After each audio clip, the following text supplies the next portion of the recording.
दोस्तों नमस्कार, मैं हूं संदीप पौराणिक। वर्तमान में संभवतः मध्य प्रदेश के बहुसंख्यक लोगों के दिमाग में एक सवाल जरूर आ रहा होगा कि मध्य प्रदेश की मोहन यादव सरकार के मंत्रियों को आखिर हो क्या गया है, जिसके दिल में जो आता है, जुबान पर जो आता है वो बोले जाता है।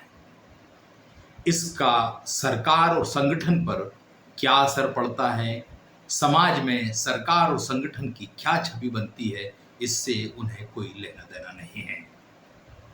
अब देखिए ना, भारत पाकिस्तान के बीच तनाव के हालात, भारत ने पाकिस्तानी सेना को मुंहतोड़ जवाब दिया, आतंकी ठिकानों को नष्ट कर दिया, आतंकवादियों को ठिकाने लगा दिया और पाक को घुटनों पर ला दिया।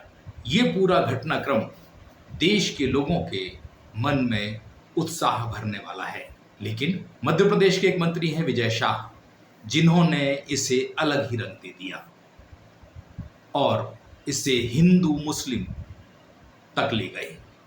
इतना ही नहीं, उन्होंने अपनी बात कुछ इस तरह कही जो सामान्य तौर पर मंच से तो कोई कहने का साहस नहीं कर सकता, क्योंकि शब्दावली ऐसी है जो कह भी नहीं सकता कोई। जिन्होंने हमारी बेटियों के सिंदूर उजाड़े थे, वही कटे पिटे लोगों को हमने उन्हीं की बहन भेज करके उनकी ऐसी की तैसी करवाई। एक बार मोदी जी के लिए जोरदार ताली बजाएं। उन्होंने कपड़े उतार उतार के हमारे हिंदुओं को मारा और मोदी जी ने उनकी बहन को उनकी ऐसी की तैसी करने हमारे जहाज से उनके घर गए। अब मोदी जी कपड़े तो उतार नहीं सकते थे, इसलिए उनके समाज की बहन को भेजा कि तुमने हमारी बहनों को अगर विधवा किया है तो तुम्हारे समाज की बहन आके तुम्हें नंगा करके छोड़ेगी। देश का सम्मान, मान सम्मान और हमारी बहनों का सुहाग का बदला तुम्हारी जाति की समाज की बहनों को पाकिस्तान भेजकर अगर कोई ले सकता है। मोहन यादव सरकार के पहले मंत्री नहीं है विजय शाह, जिन्होंने इस तरह की बात सार्वजनिक तौर पर कही हो। इससे पहले राज्य सरकार के मंत्री विश्वास सारंग तो यहां तक कह चुके हैं कि अपराधी के पैर में गोली नहीं, सीने में गोली मारनी थी। क्या संवैधानिक पद पर बैठा हुआ कोई व्यक्ति इस तरह की बात कर सकता है? लेकिन उन्होंने तो खुले तौर पर यह कहा कि पैर में नहीं, सीने में गोली मारनी थी। मामला लव जिहाद से जुड़ा हुआ था। मुझे लग रहा है पैर पे गोली क्यों मारी, छाती पे गोली मारनी थी।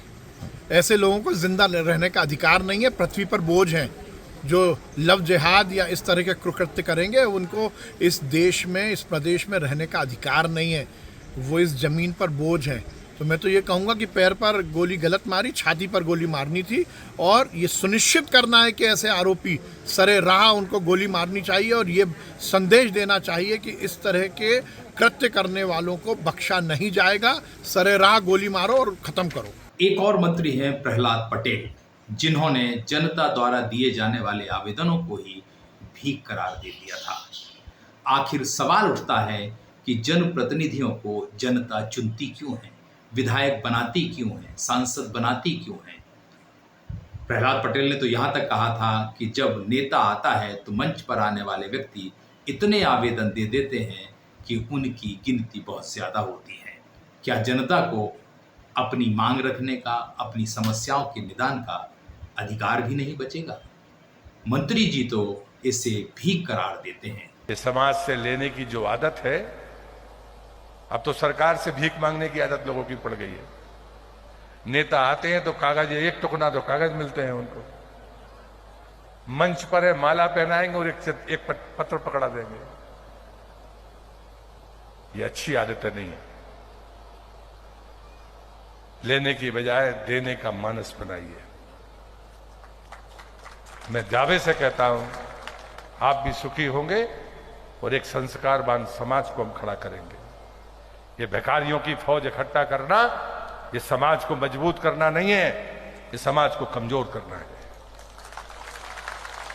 हम मुफ्त की चीजों के प्रति जितना आकर्षण रखते हैं, ये वीरांगनाओं का सम्मान नहीं है।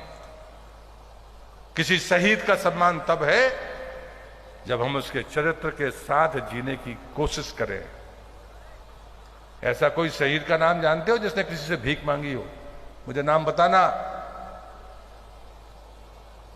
उसके बावजूद भी हम आते हैं और अपने कार्यक्रम करके चले जाते हैं, तालियां बजाते और चले जाते हैं। मैं तो आपसे एक ही भिक्षा मांगकर अपनी बात खत्म करता हूं। नर्मदा का परिक्रमा वासी हूं तो भिक्षा तो मांगता हूं, खुद के लिए कभी नहीं मांगता। कोई नहीं कह सकता कि मैंने प्रहलाद पटेल को ये किया। आखिर सवाल यही उठ रहा है कि मध्य प्रदेश के मंत्रियों को हो क्या गया है। वे ऐसे बयान दे रहे हैं, कई बार तो ये लगता है जैसे कोई विपक्षी नेता यह बात कह रहा हो। ये ऐसे बयान हैं जिससे सरकार की, मुख्यमंत्री की और संगठन की छवि आम जन के बीच प्रभावित हो रही है। ये बात अलग है कि बाद में यह नेता अपनी बात को दूसरी तरह से स्पष्ट करते हैं या यूं कह दें कि वे माफी भी मांग लेते हैं। मगर कहते हैं ना, बंदूक से निकली हुई गोली वापस नहीं आती, और ऐसा ही कुछ इन दिनों हो रहा है। क्या मुख्यमंत्री इन मंत्रियों को ताकीद नहीं दे पा रहे हैं? संगठन ऐसे लोगों को सबक नहीं सिखा पा रहा है? या फिर राज्य की सियासत में, भाजपा में भी वही हो रहा है जो कांग्रेस में होता आया है? क्या कांग्रेस की राह पर भाजपा चल पड़ी है? अगर ये स्थिति हुई तो आने वाले समय में जब भी चुनाव होंगे तो पार्टी को उसकी कीमत भी चुकाना पड़ेगी। लिहाजा पार्टी ने अगर कोई सख्त कदम नहीं उठाया, सख्त फैसले नहीं लिए, मंत्रियों पर लगाम नहीं कसी, तो ये तय मानिए कि भाजपा की मध्य प्रदेश में संगठन और सरकार दोनों की छवि प्रभावित होना तय है। क्योंकि जब ऐसे बयान आएंगे तो चर्चाएं होंगी, जनता के बीच बात जाएगी और छवि जो संगठन की, सख्त संगठन की छवि है, वो भी प्रभावित होगी। देखते हैं आगे होता क्या है, इंतजार हम सभी को रहेगा। दोस्तों, आज के लिए इतना ही। नमस्कार।